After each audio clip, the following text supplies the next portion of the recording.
আজকে আমি আবারও একটা নতুন ভিডিও নিয়ে হাজির হয়েছি তোমাদের সামনে। আজকে আমি দশম শ্রেণীর একটা উল্লেখযোগ্য কবিতা অভিষেক কবিতা নিয়ে আজকে আমি একটা ডেমো ক্লাস দিতে চলেছি। আপনারা বেশ কয়েকজন আমাকে অনুরোধ করেছিলেন যে দাদা একটা অভিষেক কবিতা ব্যাপারে একটা ডেমো দেখে দিলে অনেকটা ভালো হবে। তো আমি সেই সমস্ত ছোট ভাই বা দাদাদের উদ্দেশ্যে আজকের আমার এই ভিডিওটা। তো কবিতাটা যেহেতু অনেকটা বড়, হয়তো 5 মিনিটে এতটা বিষয় বোঝানো সম্ভব নয়। তোমরা প্রত্যেকেই জানো রামায়ণের কাহিনী এখানে ঢুকে আছে। তো আমি চেষ্টা করব যতটা মার্জিত ভাবে করা যায়, আমি সেই বিষয়টা লক্ষ্য রেখে কিন্তু আজকের ভিডিওটা আমি করতে চলেছি। তো চলো দেরি না করে আজকের মূল আলোচ্য বিষয় অভিষেক কবিতাটির ডেমো শুরু করছি। ধন্যবাদ স্যার, ধন্যবাদ ম্যাম, আমাকে আমার একটা পছন্দ মতো ডেমো ক্লাসের সুযোগ করে দেওয়ার জন্য। আমি কি এই কক্ষটাকে একটা আদর্শ শ্রেণী কক্ষ মনে করে পড়াতে পারি? ধন্যবাদ। সুপ্রভাত আমার শিক্ষার্থী বন্ধুরা, তোমরা প্রত্যেকে কেমন আছো? আমিও ভালো আছি। বলতো সুজয়, আজকে তারিখ কত? 3-1। আমি এখন কোন শ্রেণীতে দাঁড়িয়ে আছি? দশম। আজকের বিষয় হবে আমাদের বাংলা। আজকের পাঠ এটা শুরু করার আগে তোমরা একটু বলো তো বাংলা সাহিত্যের প্রথম বিদ্রোহী কবি কে? হ্যাঁ বলো, কে? কাজী নজরুল ইসলাম? না, কাজী নজরুল ইসলামের আগেও আরো একজন বিদ্রোহী কবি ছিল। হ্যাঁ তামান্না, তুমি ঠিক বলেছ, মাইকেল মধুসূদন দত্ত। তাহলে প্রত্যেকে বুঝতে পারছো আমাদের বাংলা সাহিত্যের প্রথম বিদ্রোহী কবি কে? মাইকেল মধুসূদন দত্ত। তো আজকে আমি তোমাদেরকে এই মাইকেল মধুসূদন দত্তেরই একটা উল্লেখযোগ্য কবিতা, যেটা তোমাদের দশম শ্রেণীর পাঠ্য সিলেবাসে রয়েছে, সেটা হলো অভিষেক। এই অভিষেক কবিতা নিয়েই আজকে কিন্তু আমরা বিস্তারিত আলোচনা করব। তাহলে আমাদের কবিতার নাম হচ্ছে অভিষেক। এটা লিখেছেন কবি মাইকেল মধুসূদন দত্ত।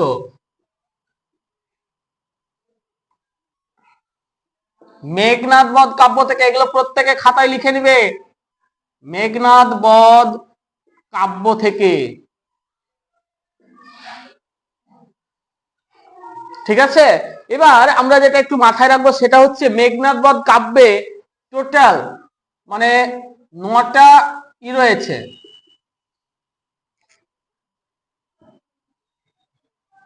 টোটাল 9টা স্বর্গ রয়েছে, ঠিক আছে?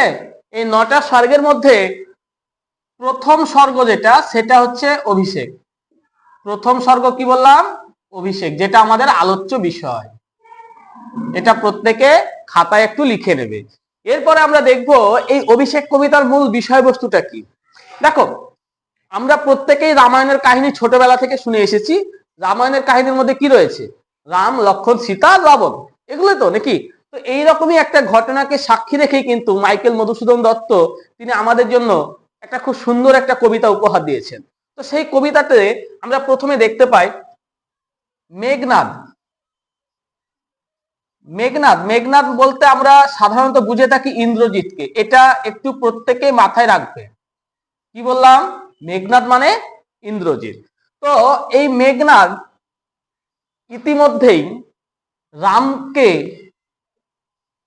দুবার যুদ্ধে হারিয়েছে, দিয়ে তিনি দুবার যুদ্ধে হারিয়ে দেওয়ার পরে তিনি প্রমোদ কাননে এসেছেন। প্রমোদ কানন মানে হচ্ছে একটা উদ্যান যেখানে মানুষ টাইম পাস করতে আসে। আমরা ইংরেজিতে টাইম পাস বলি, মানে সময় কাটাতে আসেন। তো এখানে ইন্দ্রজিৎ রামকে হারিয়ে দিয়েছে, অর্থাৎ তার পথের কাঁটাকে সরিয়ে দিয়েছে। কিন্তু সরিয়ে দেওয়ার পরে সে যখন প্রমোদ কাননে প্রমীলাকে নিয়ে এসেছে, তো সেখানে আসার পরেই লঙ্কায় কিন্তু একটা ভয়ঙ্কর দুর্যোগ নেমে আসে। কি দুর্যোগটা? সেই দুর্যোগটা হচ্ছে এটাই, রাম নাকি আবার পুনরায় লঙ্কার উপর আঘাত এনেছে। এবং আমরা দেখতে পাই যে এই রাম বীরবাহুকে হত্যা করেছে, ঠিক আছে? বীরবাহুকে যখন হত্যা করেছে তখন কিন্তু রাবণ কিন্তু যুদ্ধের প্রতিশোধ নিতে যাবে। স্বাভাবিক, ছেলেকে হত্যা করেছে, বাবা প্রতিশোধ নিবে না, তা কখনো হয়? রাবণ হচ্ছে লঙ্কার রাজা রাবণ, নামটাই তো ভয়ঙ্কর, তাই না?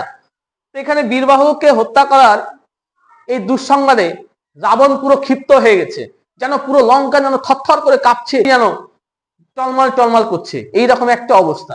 তখন দেবী লক্ষ্মী কার রূপ ধরছে? সেটা হচ্ছে দেবী লক্ষ্মী প্রভাসার রূপ ধরলো। এই প্রভাসার রূপ ধরে কোথায় আসলো বলতো? প্রমোদ কাননে। কেন আসলো? কারণ প্রমোদ কাননে রয়েছে ইন্দ্রজিৎ। এবং এই প্রভাসার রূপটা কেন ধরেছিল? কারণ ইন্দ্রজিতের এটা ছিল ধাত্রী মাতা। কারণ মা দুই ধরনের হয়, একটা জন্মদাতা আর একটা হচ্ছে যিনি আমাদের পালন করে, তাকে বলে দাইমা বা ধাত্রী মাতা। ঠিক আছে, তো এখানে প্রভাসা সেই রূপ ধরে যায় এবং সেখানে প্রভাসা ইন্দ্রজিৎকে গিয়ে সমস্ত বিষয়টা জানায় যে লঙ্কারা এই বিপদের কথা। এই বিপদের কথা শুনে স্বাভাবিকভাবে অবাক হওয়ার কথা কার? ইন্দ্রজিতের। কেন? কারণ ইন্দ্রজিৎ রামকে হত্যা করেছে, মানে ওরাকে শেষ করে দিয়েছে। তারপরে কি করে সে আবার মরার পরে পুনরায় বেঁচে তার ভাইকে হত্যা করতে পারে? ব্যাপারটা অদ্ভুত। তো এখানে স্বাভাবিক সেটাই কিন্তু হয়েছিল। তখন আমাদের ইন্দ্রজিৎ কি করছে? এই বিষয়টা তার কাছে বার্তাটা অদ্ভুত মনে হয়েছে। সে নিজেকে ধিক্কার জানাচ্ছে, কারণ সে আজকে লঙ্কার বিপদ, আর এই লঙ্কার বিপদের সময় তিনি প্রমোদ কাননে বামাদল মাঝে রয়েছে। আচ্ছা, বামাদল মানে কি? বামা মানে হচ্ছে নারী, এক কথায় নারীদের দল। ঠিক আছে, বামা কথার অর্থ হচ্ছে নারী। তাহলে নারীদের দলের মাঝে তিনি রয়েছেন, ফুর্তি করতে ব্যস্ত রয়েছেন। এই বিষয়টা ইন্দ্রজিতের কাছে খুব লজ্জাজনক এবং অপমানজনক মনে হয়েছে। তাই ইন্দ্রজিৎ নিজেকে ধিক্কার দিচ্ছেন এবং সে সিদ্ধান্ত নেয় যে প্রমোদ কানন থেকে পুনরায় আবার কোথায় আসবেন? লঙ্কা। এবং লঙ্কা যখন আসবেন তখন কিন্তু তার আগে তিনি দুটি উপমা ব্যবহার করছে, যে কার্তিক যেমন তারকাসুরকে হত্যা করেছিল, ঠিক সেভাবে তিনিও হত্যা করবে। কাকে হত্যা করবে? রামকে। আবার বলছে যে কিরিটি সাজে, অর্থাৎ বৃহন্নলা কিরিটি সাজে অর্জুন যেমন গোধন পর্বতকে বাঁচিয়েছিল, ঠিক সেভাবে আমি আমার লঙ্কাকে বাঁচাবো। এখানে এই দুটি উপমা কিন্তু ব্যবহার করা হয়েছে।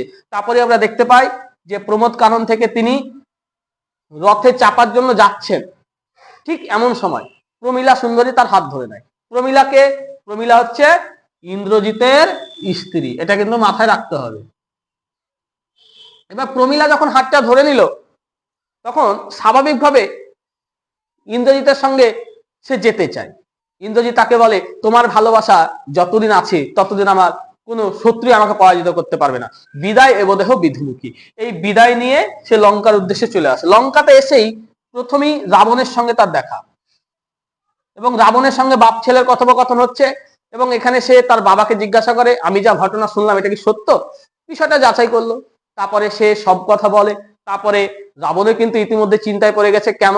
কারণ তিনি যাকেই পাঠাচ্ছেন তারাই নাকি রামের হাতে নিহত হচ্ছেন। তার মানে সবাই একে একে তাকে ছেড়ে চলে যাচ্ছে। তাই ইন্দ্রজিৎকে পাঠাতে ভয় পাচ্ছে কার? রাবণের। তো এখানে আমরা দেখতে পাই যে রাবণও কিন্তু তোমার একে পাঠাতে চাইছে না, কারণ ভয় পাচ্ছে যে যখনই লঙ্কার বিপদ হয়েছে বারবার তুমি আমাকে বাঁচিয়েছো। একটা মানুষকে কতবার পাঠানো যায়? নিজেরও তো একটা মান সম্মান বোধ আছে। তাই এখানে রাবণ কিন্তু সেই সমস্ত ব্যাপারগুলো ভেবে লজ্জিত ও অনুতপ্ত, এবং সে সবকিছু জানায়। তখন বাপের বেটা, বুঝতেই পারছো ইন্দ্রজিৎ, সে হচ্ছে বীর, সে ইন্দ্রকে জয় করেছে। তার মানে বুঝতেই পারছো সে কত বড় বীর ছিল, তাই না?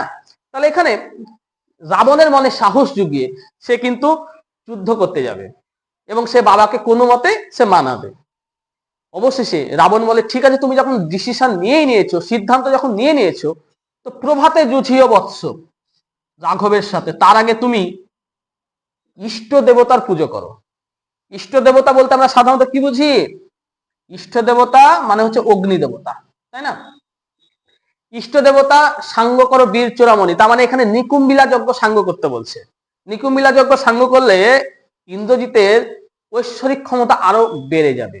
যেমন আমরা মোবাইলকে চার্জ দিলে ফুল চার্জ হয়ে যায়, ঠিক সেরকমই এখানে ইন্দ্রজিৎ এই ইষ্ট দেবতার পুজো করে নিজের চার্জ বাড়াতে চাইবে, মানে এটা রাবণ কিন্তু বোঝাবে।